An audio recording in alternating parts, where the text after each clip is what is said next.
Hello दोस्तों, आज हम बात करने जा रहे हैं भारत के अर्थशास्त्री, पूर्व प्रधानमंत्री, राज्यसभा के सदस्य और आरबीआई के गवर्नर रहे डॉक्टर मनमोहन सिंह के बारे में। डॉक्टर मनमोहन सिंह का जन्म 26 सितंबर 1932 को पश्चिम पंजाब के गाह नामक स्थान पर हुआ था, जो अब पाकिस्तान का हिस्सा है। इनके पिता का नाम गुरमुख सिंह और माता का नाम अमृत कौर था। इनकी मां का देहांत बहुत ही कम उम्र में हो गया था और इनका पालन पोषण इनकी दादी ने किया। 1947 को पार्टीशन के बाद इनका परिवार अमृतसर में आकर बस गया। मनमोहन सिंह पढ़ाई में बहुत अच्छे थे। इनकी शुरुआती शिक्षा हिंदू स्कूल अमृतसर से हुई थी। इसके बाद पंजाब यूनिवर्सिटी से इन्होंने बैचलर और मास्टर्स किया। फिर ये यूनिवर्सिटी ऑफ कैम्ब्रिज चले गए, जहाँ पर इन्होंने पीएचडी की डिग्री हासिल की। 1972 में मिनिस्ट्री ऑफ फाइनेंस के चीफ इकोनॉमिक एडवाइजर रहे। 1976 में मिनिस्ट्री ऑफ फाइनेंस के सेक्रेटरी रहे। 1980 से 1982 तक इन्होंने प्लानिंग कमीशन के लिए काम किया। 1982 से 1985 तक फाइनेंस मिनिस्टर प्रणब मुखर्जी के कार्यकाल में ये आरबीआई के गवर्नर रहे। 1985 से 1987 तक ये प्लानिंग कमीशन के डेप्यूटी चेयरमैन रहे। प्रधानमंत्री चंद्रशेखर के कार्यकाल में कुछ समय तक ये प्राइम मिनिस्टर ऑफिस के एडवाइजर भी रहे और जून 1991 में पीवी नरसिम्हा राव ने इन्हें अपनी सरकार में फाइनेंस मिनिस्टर बनाया। 2005 में ब्रिटिश पत्रकार मार्क टली को दिए गए इंटरव्यू में उन्होंने बताया कि पीवी नरसिम्हा राव सरकार की कैबिनेट के गठन वाले दिन प्रिंसिपल सेक्रेटरी ऑफ पीएमओ इनके पास आए और बताया कि पीएम आपको फाइनेंस मिनिस्टर बना रहे हैं। उन्होंने इसे गंभीरता से नहीं लिया। अगले दिन प्रधानमंत्री पीवी नरसिम्हा राव ने इनसे गुस्से में कहा, कपड़े बदलकर राष्ट्रपति भवन में मिलो, तुम्हें शपथ लेना है। और ऐसे इनके पॉलिटिकल करियर की शुरुआत हुई। कैम्ब्रिज यूनिवर्सिटी में पीएचडी करने के बाद ये इंडिया वापस आ गए और पंजाब यूनिवर्सिटी में पढ़ाने लगे। 1960 में इन्होंने ऑक्सफोर्ड यूनिवर्सिटी से डायरेक्टरेट ऑफ फिलॉसफी की डिग्री प्राप्त की। 1966 से लेकर 1969 तक इन्होंने यूनाइटेड नेशन के लिए काम किया।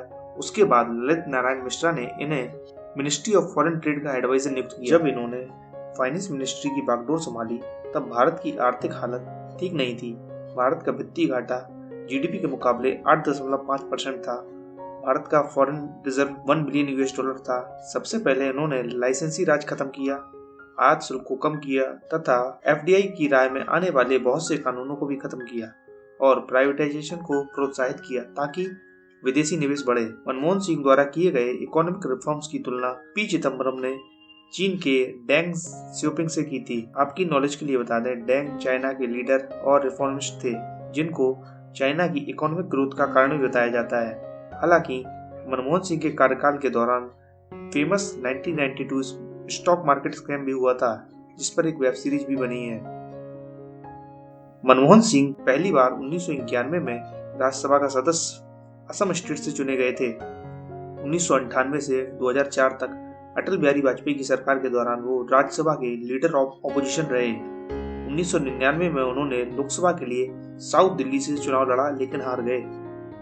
2004 के जनरल इलेक्शन में कांग्रेस ने जीत दर्ज की और सभी को चौंकाते हुए कांग्रेस पार्टी की मुखिया श्रीमती सोनिया गांधी ने मनमोहन सिंह को प्रधानमंत्री बना दिया, यह जानते हुए भी कि वो कभी लोकसभा चुनाव नहीं जीते हैं।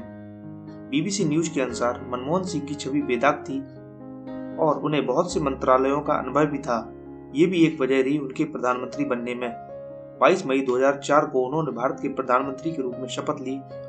वो 2004 से 2014 तक भारत के प्रधानमंत्री रहे। जवाहरलाल नेहरू के बाद दूसरे पीएम बने, जो लगातार 2 बार पीएम रहे और 2019 में नरेंद्र मोदी उस लिस्ट में शामिल होने वाले तीसरे प्रधानमंत्री बन गए हैं। मनरेगा स्कीम 2005 में, जिसने गांव के लोगों को गांव में ही रोजगार देने का काम किया। नेशनल रूरल हेल्थ मिशन 2005, जिसकी तारीफ अमेरिका के फेमस इकोनॉमिस्ट जेफरी सैच ने भी की थी। 2006 में ओबीसी स्टूडेंट्स के लिए एम्स, आईआईटी, आईआईएम्स में 27% रिजर्वेशन। 2009 में राइट टू इंफॉर्मेशन एक्ट, 8 नए IIT college Bihar, Andhra Pradesh, Gujarat, Orissa, Punjab, MP, Rajasthan और हिमाचल। 2001 में अटल बिहारी वाजपेयी द्वारा शुरू की गई सर्व शिक्षा अभियान को इन्होंने आगे बढ़ाया। इसमें मिड डे मील को शामिल किया गया और इसका विस्तार हर गांव तक किया गया। 2007 में भारत की इकोनॉमी दुनिया में सबसे तेजी ग्रो करने में दूसरे नंबर पे थी।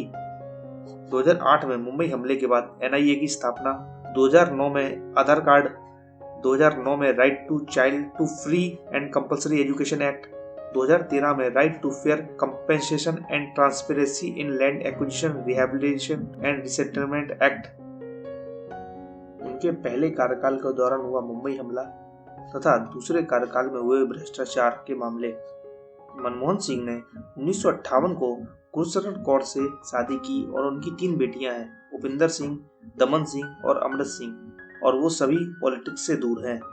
2014 में हुए जनरल इलेक्शन में कांग्रेस को हार का सामना करना पड़ा और इसके बाद नरेंद्र मोदी देश के प्रधानमंत्री बने। नरेंद्र मोदी की शपथ समारोह में मनमोहन सिंह, सोनिया गांधी, एपीजे अब्दुल कलाम मौजूद थे। फोर्ब्स मैगजीन के वर्ल्ड्स मोस्ट पावरफुल पीपल में मनमोहन सिंह कई बार शामिल हुए।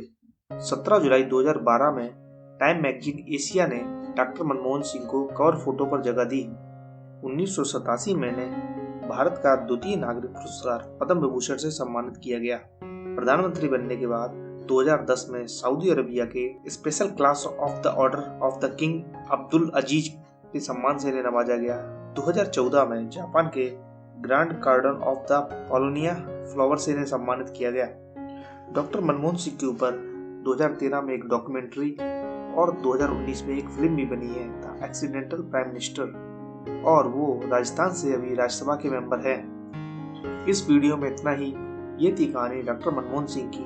कहानी पसंद आई हो तो लाइक, शेयर और कमेंट करके बताएं कहानी कैसी लगी, और चैनल को सब्सक्राइब कर लें। मैं ऐसे ही इन्फॉर्मेशनल वीडियोस आपके लिए लेके आता रहूँगा। मिलते हैं अगले वीडियो, तब तक के लिए धन्यवाद। जय हिंद।